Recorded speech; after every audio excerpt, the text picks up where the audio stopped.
Harihi Om Sahana Vavatu Sahanao Bhunaktu Sahaviryan Karavavahai Tejasvinavadhitamastu ma vidvishavahai. Om Shanti Shanti Shanti.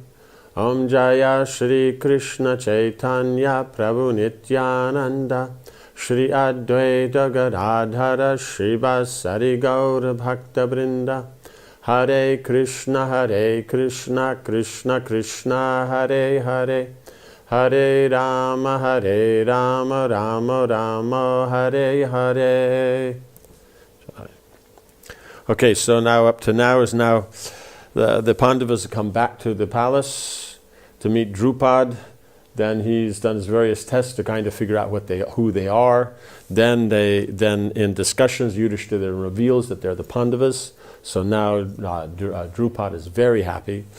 Then having gotten through that part, then he says, okay, so let's have the marriage ceremony. So Arjuna should marry like that. And then, then it's pointed out, well, how can I marry before Yudhishthira marries and this and that? So, okay, so then you marry, like that. And so then the point comes down is that, no, we're all going to marry. And so then Drupad is, what? And then Kunti says, Yudhishthira says he's okay with it.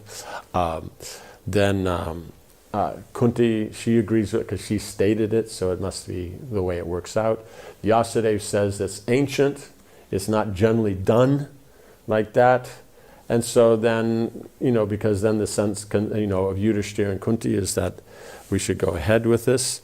Then Vyasadeva, then he turns to Kunti and says, gentle lady, you shall certainly be saved from sin. This is eternal virtue. Right, so now then we start. So the sage turned to Drupad and said, I wish to speak with you in confidence. So that means in private, and like that.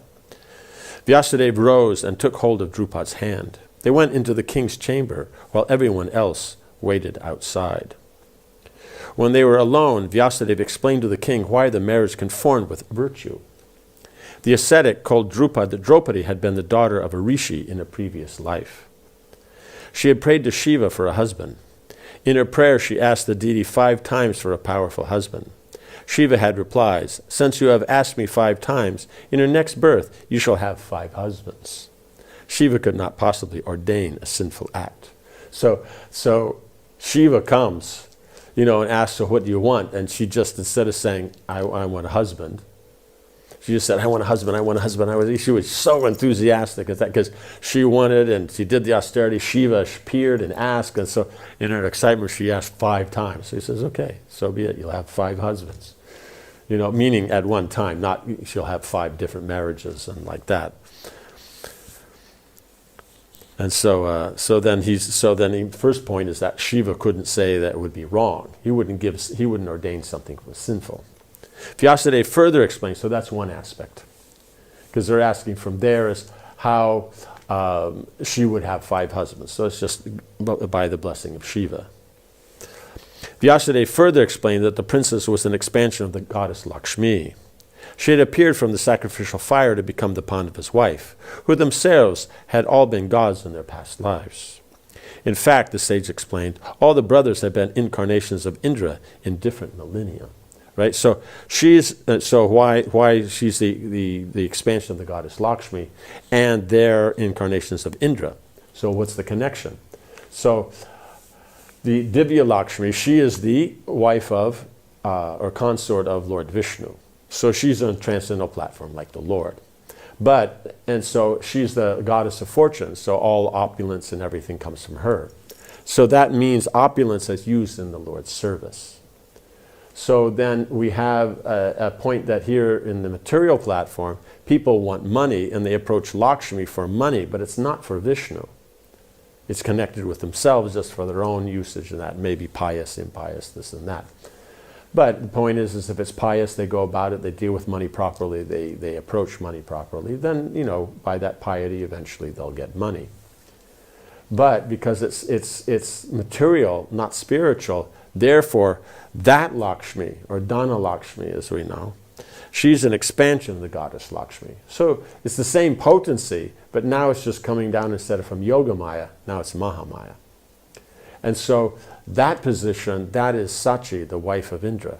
She's the Dana Lakshmi. Right? You still are worshipping the form of Lakshmi or Vishnu, but the personality with whom actually then is making these arrangements, that's Indra's wife. So that's why then Vyasadeva mentions that they're all incarnations of Indra. They've all been Indra. Because then Indra and his wife is not a problem. So Indra marries his wife, is it a problem? No. And she's supposed to marry 5 husbands, right? But as the goddess of fortune, she has to marry Indra's. So the 5 of them have been Indra's, and she's, is an incarnation of the goddess Lakshmi. She's supposed to have the 5 husbands. Therefore, you put it together, no problem. Vyasadeva bestowed upon the king the divine sight to see the Pandavas as they had been in previous lives. Because now he explains this, okay, but it sounds weird. In the inner vision, Drupad saw the blazing form of Indra that each brother had possessed, their celestial bodies adorned with golden crowns and garlands. Struck with wonder, Drupad folded his palms and said to the sage, "Great Rishi, there is nothing outside your knowledge or capabilities. My mind is now satisfied. What the celestials have ordained must come to pass. We are all instruments in the hands of destiny. Let my daughter accept all 5 brothers as her husbands." Right, so it's an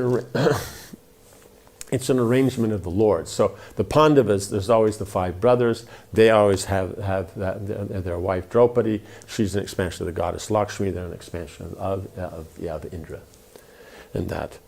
So that way, that's just always the way. So every millennia when these pastimes come around, it will all be the same. There might be some slight difference on how it goes about, how the marriage comes about, how Vyasadeva discusses, or all these various details. So in this time they're in hiding, other times they might not be. It's just a matter of how in that particular millennia, Krishna and the Pandavas, their pastimes unfold. So there's always going to be some slight difference. That's called Kalpaveda. That's why we see sometimes in one Purana it explains the pastime in one way, another Purana says different. They're talking about actually different kalpas, different days of Brahma, or different manus like this. So they're not talking about the same incident. It's a general pastime that goes on. Just like, let's say, every evening, then the mother cooks dinner. So it happens every day. But you see, it's each day, it's a different how it's cooked. Mainly it's the same kind of cuisine, the same kind of cooking, same kind of volume, same kind of nature, but there's some slight differences in the spicing or how something's done. Or does that make sense? So there's some slight. So that's how the Lord's pastimes work. Every day, in the day of Brahma, they're all going on, but there's some slight differences from one day to the next. For variety, there's eternal variety. The king and the sage rejoined the others and informed them of Drupad's change of heart. So he must be really smiling now, because, how often is it your son-in-laws are Indras and your daughter is the goddess Lakshmi?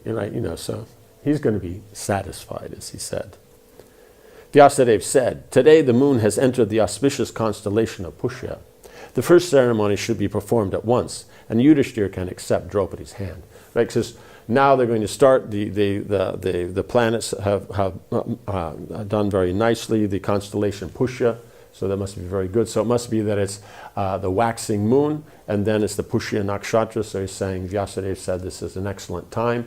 So then they'll just because they would have had things arranged for the marriage, because it's understood if there's a Swayamvar, there's going to be a marriage, and so everything will be ready. It's just a matter of exactly the timing and all that.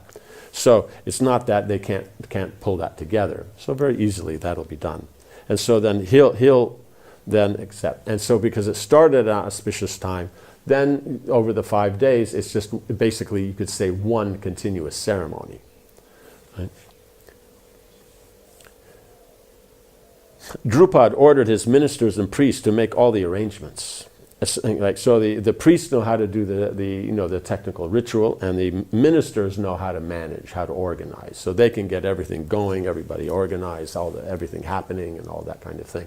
And the priests know exactly how to do all the ceremony of what works and everything like that. So you need both. You have to have someone organize the environment so the priest can work. And then all those things that the priest doesn't work with. He doesn't work with decorations. He doesn't work with the meal, other nice things like that. He doesn't deal with that. But it's all about what the priest is going to do, but you have to have all these other things to make it into a nice festival. A sacrificial fire was lit in the vast inner courtyard of the king's palace, right? Because palaces, they wouldn't be solid like nowadays. You always have the inner courtyard, because the idea is all rooms should have light. So then on the outside, it means all around the outside will be the rooms, and there'll be some veranda and that, so they'll get light from the one side and they'll get light from the other side. And then you have a veranda so you can move around to all the rooms. It's not like nowadays you have a hallway and you can walk by it. And then you have the nice courtyard, because outside you have a view, inside you have a view. And just by that middle being open, and that, air moves, the sun comes, you can do things. It's just like you want to go out and sit in the sun. But in modern housing, you're out in the public. But in the original houses, then you go into the inner courtyard. You're in the sun, you can do things, you can sit, the kids can play, you can dry things in the sun, you can do, festivals in the courtyard like this, like the weddings and, marriages and various pujas and things like that. So it has a great advantage like that. So space is important within the Vedic concept. Rows of pennants bearing the emblems of the gods lined the sacrificial arena, which was full of Brahmins chanting hymns.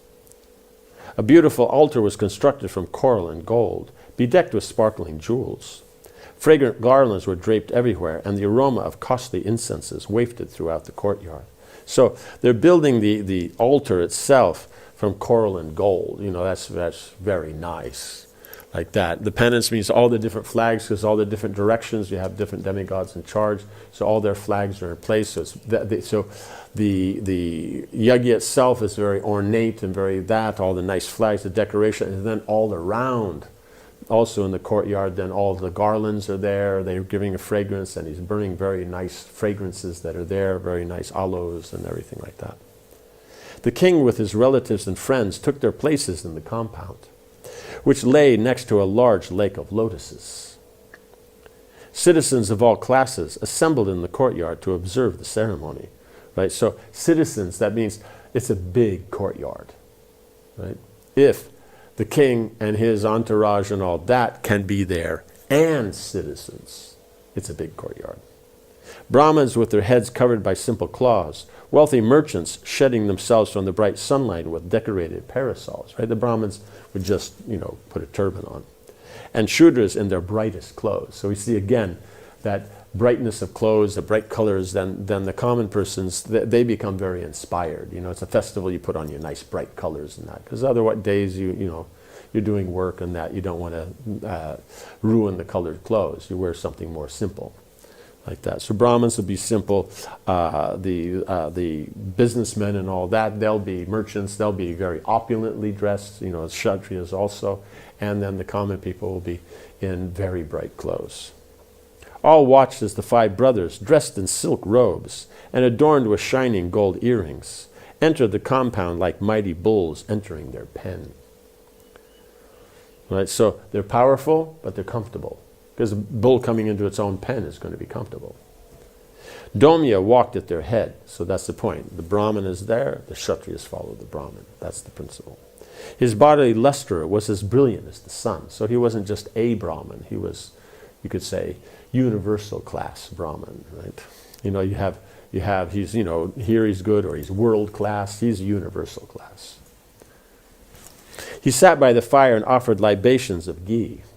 As the flames rose, he chanted mantras invoking the presence of Vishnu and the principal deities. Then he called Yudhishthira to come forward and accept Draupadi's hand.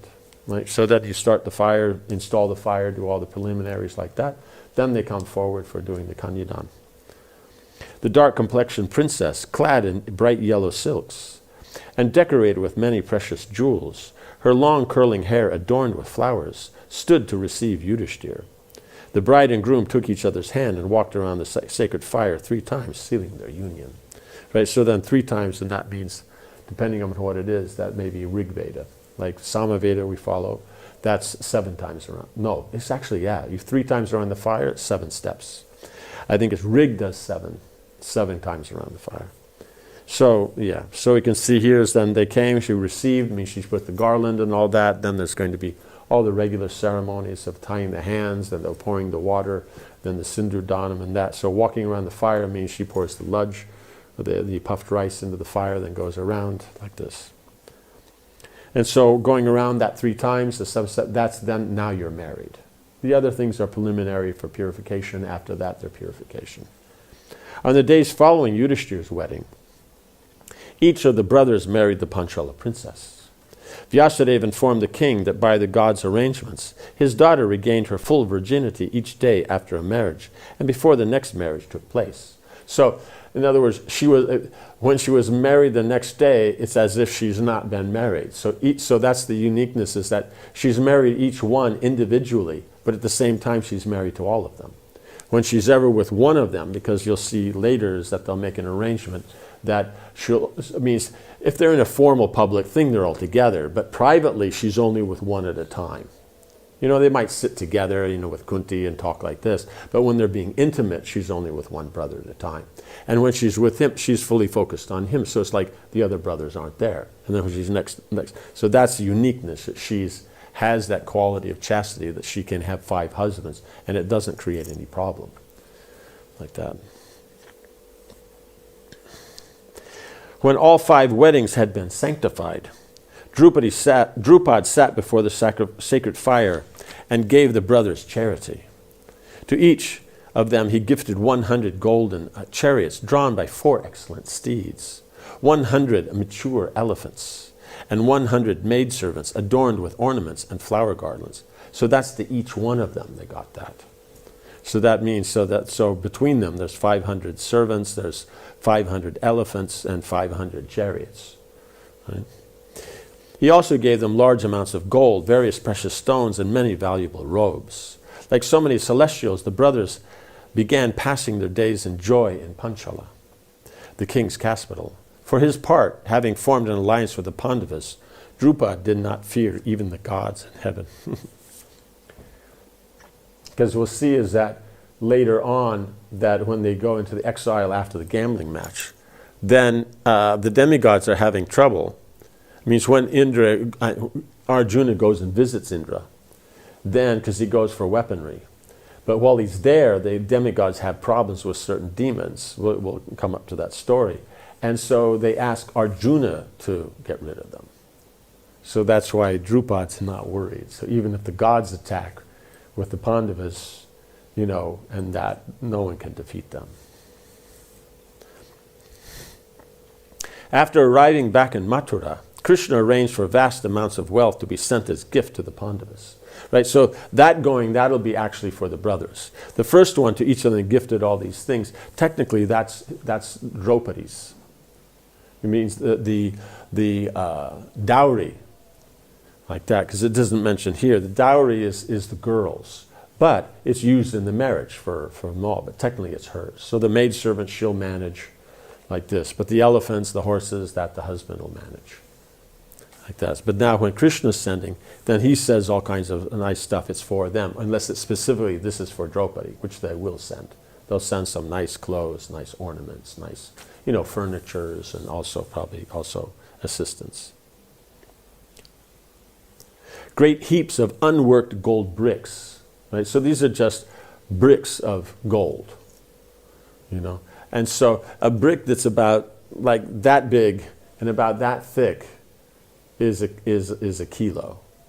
So you can imagine if you have a full brick, which would be like this and about that thick, it's a few kilos. And so it's heaps of bricks. That means heaps means pile. So, you know, it's so many hundreds or thousands of kilos. Like that. Piles of precious stone. That means like literally piles like this. Including numbers of priceless Vaidurya gems. So that'll be a separate pile. Soon arrived at Kampila and were offered to the brothers. Costly carpets, robes, blankets, and skins were placed before them in piles. Krishna also sent them thousands of maidservants, all young, beautiful, and highly accomplished. Well-trained elephants and horses, as well as hundreds of chariots, were also presented. So all that's there. So then they can use those themselves. Then it means that they put together an army. Then now their generals and their main warriors all have chariots. So these are all the things, gifts of kings. Out of love for Krishna, Yudhishthira graciously accepted the wealth and sent back a message of gratitude.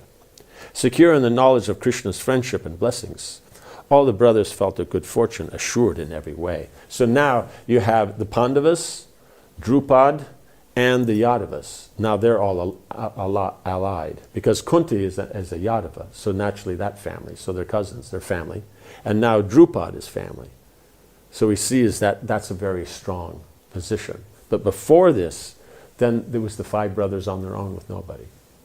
So that's why Yudhishthira was very careful about staying incognito. But now, once they have allied with Drupad, they don't need to worry about it. That's why he said, we're the Pandavas. Okay, chapter 12. Dhritarashtra gives half the kingdom. As the kings left the Swayamvar for their respective countries, they marveled at what they had seen. The illustrious Pandavas were alive, so right now it's known. What's that? Because they went back to their... It means when it said before they left the arena, that means they went back to their palaces that were being made for them as guests. They wouldn't just from there just walk straight out and get on their chariot and leave. They go back in that. And so then this is happening the next day, right? Because then that was that night, so everybody would have gone back at night. They would have spent the morning, early in the morning, first thing in the morning, the Brahmins came and asked them to come. There would have been a breakfast and everything like that. Then they met Vyasadeva. Then he said, this is an auspicious time, so everything should be done. The marriage is there. So that means the next day, then everybody would know it's the Pandavas, they've married and all that. So that makes sense? Yeah. The illustrious Pandavas were alive. Arjuna had shot down the target and won the princess. And Bhima had faced the kings with complete fearlessness and thrown down the mighty Shalya, because Shalya is one of the kings that's strong as 10,000 elephants. So he'll be famous, like Jarasandha. He kills Jarasandha, he throws down Shalya. He's famous. The king censured Bhishma and Dhritarashtra for having allowed the Pandavas to be persecuted and deprived of their rightful kingdom. Right, so now everyone, of course, Duryodhana and his brothers and Karna aren't the ones, censuring Dhritarashtra and that. But everybody else is. Hearing of this turn of events, Duryodhana heaved a disconsolate sigh as he made his way back to his Hastinapur. Right, because he hears about this and hears all the other kings and all, because they have their people out. Everybody's listening to what's going on. He pondered the situation. How had his cousins escaped the fire? Because as far as they were concerned, they were dead. They actually sincerely went and did the death rites. They were all convinced they were dead. How now they were more powerful than ever. Right? Because before, they were just part of the scene with the family, so they didn't have anything separate. They were powerful in that they were situated in a good family. And the kingdom itself had power. But they themselves personally didn't have power. But now they're married, so now they're considered leaders of the community. Before they're brahmacharis, so they don't have that status. They're leaders in the community. They're married. They're allied now with Krishna and with the Drupad, and so now they are powerful. And so then so that's Duryodhana saying, how did this happen? Right. So that's the point. He tried to get rid of them, so they were gone. They had nothing, and then got rid of them. But instead, he sent them out, and they come back stronger than they were before. Now they were more powerful than ever, allied with Drupad and Krishna. They were a force to be reckoned with. And their own prowess was obviously exceptional, right? Because now they actually saw. Because in the stadium, when Drona showed everybody's prowess, everybody shows off and this and that. But when they actually had the fight, just 2 of them defeated all the other kings. Just 2 brothers had successfully taken Drupad from the midst of hundreds of kings. So that becomes obvious. Okay, They're not, because otherwise they always say, yeah, we can get rid of them, but actually. Even the invincible Karna had been more than matched, right? Because he decided, okay, this Brahman's more powerful than me, and decided to stop, right? Because when he knows it's Arjuna, then his passions come up, and no, I can beat him. But when it was a Brahman, then he would think clearly and think, no, this guy's more powerful. Hot tears ran down Duryodhana's cheeks. That means he's angry. By his side, Dushasana said consolingly, "Do not grieve, brother. It was only because the Pandavas disguised themselves that they managed to win Draupadi." He's just saying, only they disguised and he managed to win. Otherwise, if they hadn't had the disguise, they wouldn't have won. That doesn't make any sense, but whatever it is, you say it to make your brother feel better. They took us all by surprise. Clearly, destiny is supreme and human effort is useless, right? They're saying is, because they're taking it, my effort is the thing, but then I did it and nothing happened, so destiny is supreme. So they can never balance that. Yes, destiny is just the results of your previous action. You perform the action now, it's not going to go against the destiny. It's going to create the next one, like that. Despite our exertions, the Pandavas are alive and flourishing. Duryodhana frowned. This is all the fault of the useless Purochana, right? He's dead. That's still he's at fault. He let us down badly. At least he perished in the fire. Yes, so you can see for them, everybody's just a pawn for their plans. So that's the difference between, you'll always see Duryodhana, in the Mahabharata says he's like a thorn tree, like that, while Yudhishthira is like a very nice flowering tree. A very pious tree. So Arjuna is always worried about the family and everybody, and like this, Yudhishthira, the Pandavas are worried. Well, Duryodhana only worries who's useful for him to be in power and who's an obstacle for his power. That's his only interest.